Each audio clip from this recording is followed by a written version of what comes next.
ጥቅምት ወይም ደግሞ አሁን ያለንበት የኦክቶበር ወር የጡት ካንሰር ግንዛቤ ማስጨበጫ ወር እንደመሆኑ መጠን ስለ ጡት ካንሰር ምልክቶች አንዳንድ ልበላችሁ። የጡት ካንሰር ምልክቶች የሚባሉት አንደኛ የጡት እባጭ፣ ሁለተኛ የጡት ቅርጽና መጠን መለወጥ፣ ይህ በተለይ ሁለቱንም ጡቶች ስታወዳድሩ የሚታይ ነው። ሶስተኛ የጡት ቆዳ መሰርጎድ እንዲሁም የጡት ቆዳ መወፈር።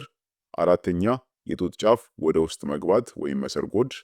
አምስተኛ በጡት ቆዳ ላይ የሚታይ ሽፋሽፍት ወይም ደግሞ ሽፍታ። ስድስተኛ በጡት ጫፍ የሚወጣ ለየት ያለ ፈሳሽ ወይም ደም።